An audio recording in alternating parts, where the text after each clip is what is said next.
안녕하세요. 경제적 자유를 꿈꾸는 지니어스 투자 G2입니다. 지난 2025년 11월 광명 뉴타운에 사실상 마지막 분양 단지인 힐스테이트 광명 11구역의 분양이 있었습니다. 당시 저층 위주였음에도 5구형 11.69억, 74형 13.86억, 84형 16.4억의 분양을 진행하면서 높은 분양가를 감당할 수 있겠느냐는 의구심이 있었지만 이를 불식시키듯 사실상 완판 소식을 띄웠었습니다. 하지만 최종적으로 뚜껑을 열어보니 무순위가 있긴 했네요. 어떤 사유에서 나온 매물인지 알 수는 없지만 652세대 중에서 무순위 2세대만 나온 것은 상당히 성공적인 결과입니다. 결과를 보지 않아도 당연히 11-2하 구역인 3단지에서 나왔으리라 예상할 수 있는데요. 1, 2단지는 완판 가능성이 높았지만 3단지는 신중하게 접근하길 바란다고 주장했듯 실제로 무순위도 3단지에서만 나왔습니다. 경기도 광명시 광명사동 158-403번지 및 철산사동 467-83번지 일대에서 4,291세대 규모로 공급된 힐스테이트 광명은 지하 5층, 지상 42층 25개 동 규모의 브랜드 아파트 초대형 단지입니다.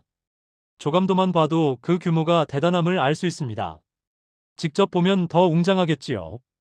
이번에 나온 무순위 물량은 302동 저층 2세대로 조감도의 오른쪽 산 위에 외롭게 위치한 세 동 중 가운데에 있는 동입니다. 한눈에 봐도 도덕산을 넘어 위치하여 1, 2단지 대비 단절감이 느껴집니다. 외로워 보인다는 게 더 적절한 표현이려나요. 힐스테이트 광명은 대부분 단지가 7호선 광명사거리역 역세권 세대입니다. 하지만 11-2R 블록인 3단지는 예외인데요. 광명사거리역과 철산역 딱 가운데 위치하고 있기 때문입니다. 물론 도보로 접근할 수 없느냐?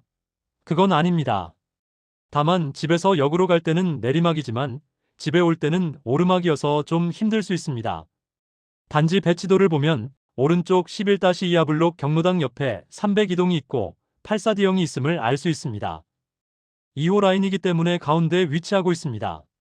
힐스테이트 광명은 재당첨 제한과 거주 의무 기간은 없으나 최초 당첨자 발표일인 2025년 11월 26일부터 3년간 전매 제한이 적용됩니다. 무순위 접수일은 2026년 1월 21일, 당첨자 발표 1월 26일, 서류 접수 및 계약 체결 2026년 1월 28일 일정으로 진행됩니다. 근본 무순위로 나온 세대는 302동 102호와 202호이며 최초 분양 시 84D형이 2세대 공급되어 일반 공급과 특별 공급에서 각각 한 세대씩 배정되었으나 모두 포기하여 이번 공급에 포함되었습니다. 분양가와 확장비를 합산한 총 공급가는 다음과 같습니다. 좋은 소식을 전하자면 84D형은 중도금 무이자 대출이 적용된다는 점입니다.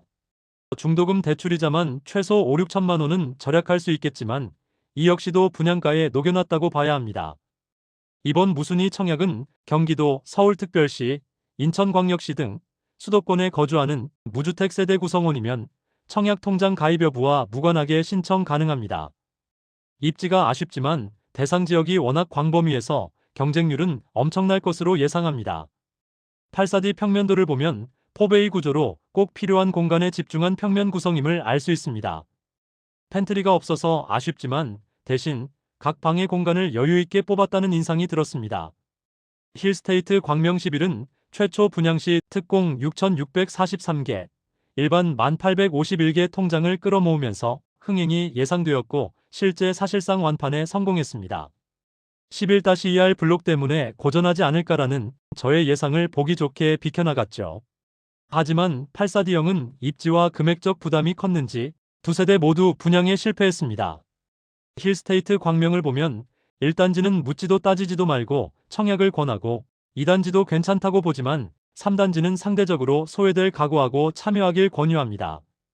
이 관점은 최초나 지금이나 동일합니다. 실거주할 때는 괜찮지만 저층이고 언덕에 위치하고 있어 추후 매도할 때 수익 덜 보고 조금 오래 걸려서 매도해도 된다면 청약해도 됩니다. 근데 뒤집어서 생각해보면 이제 입주가 시작되는 철산자이 브리에르 5구형이 역과 거리가 먼데도 불구하고 5구형 기준 12억대, 84형이 15.75억까지 실거래가 뜨고 있고 조금 더 역과 거리가 가까운 대단지인 철산자이더 헤리티지 5구형이 14억, 840이 17억까지 거래된 상황을 보면 더 신축이고 역과의 접근성이 어느 정도 확보된 힐스테이트 광명도 손해볼 장사는 아니란 생각도 듭니다. 결론적으로 투자 차익보다는 실거주하다가 추후 여유있게 매도하고 무난하게 수익도 보겠다는 생각으로 접근하는 게 좋겠네요. 꼭 필요한 분에게 당첨의 행운이 돌아가길 지니어스 투자 G2가 응원합니다.